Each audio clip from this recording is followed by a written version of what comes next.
Hi, I'm Kay Hickman. And I'm Susan Beck. And we've had a lot of fun working with our This and That embellishment sampler. It has been fun, hasn't it? Yes, it has. Now it's come the time to finish this quilt.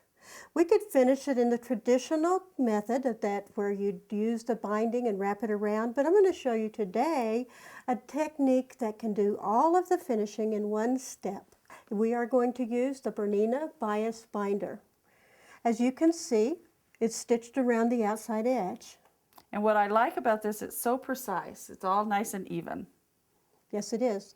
The front side of the binding looks just as nice as the back side of the binding. Very nice. You can use it on clothing, craft projects, quilts. There's a lot of uses for the bias binder. For our project, we're going to finish a little miniature quilt similar to the one that we have been doing. First of all, we need to prepare this. So we will get fabric and batting, and of course we're going to use the backing fabric.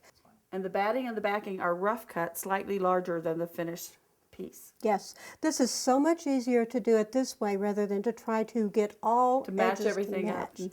Yes. So now that we have these layered, what we'll do is take it to the sewing machine.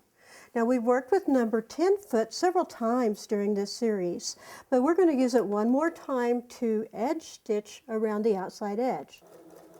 I moved the position of the needle over to the left. And that places it on the quilt top. Yes. This will aid us in using the binder a little bit later too. Although this step is not technically necessary, I think you're really going to find it helpful. I find this makes it very easy to put the binding on.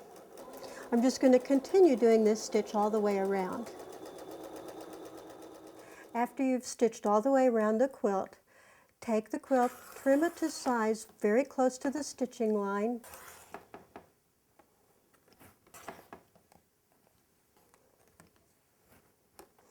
It's important for this particular technique that you do have a rounded corner. It makes it much, much simpler. You can do the square corner, but for today we're going to use the rounded corner. I usually just use something like a spool of thread to help round those corners and just mark it with a marking pen and then use a rotary cutter to trim it to size.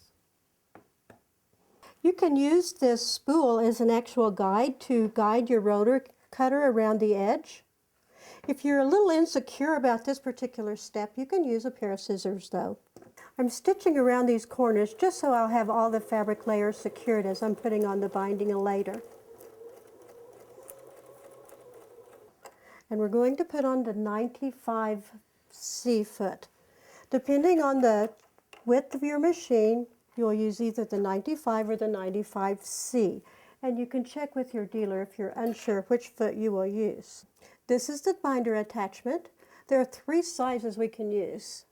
This is the size 32, and that refers to the size of the strip prior to it being bound before it wraps around. So it's 32 millimeters. 32 millimeters. And that is a true 1.25 inches. I generally cut mine on the bias, though depending on your project, you could cut it on the straight grain. But since we have the curves, we will need the bias. And with the stripe, I think it looks a lot more interesting. It does. This foot swings away for easy access. You can insert then the bias, and you'll want to have the wrong side towards you. Encourage it through the scroll until it starts feeding out the bottom.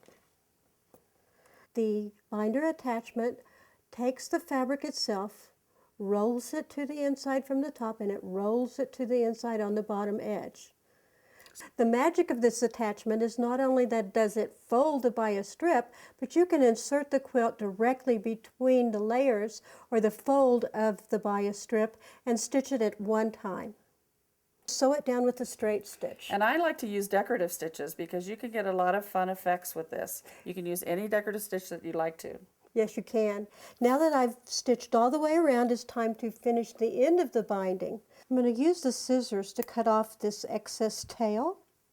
From the beginning edge. From the beginning edge.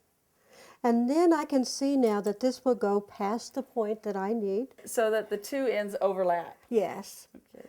So I can cut off the binding strip itself just past the binder attachment. Use a little bit of glue stick to use on the end of the binding, fold it in, and then let the binder feed the bias continually through.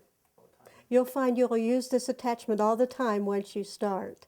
As you can see, it's stitched on the front side.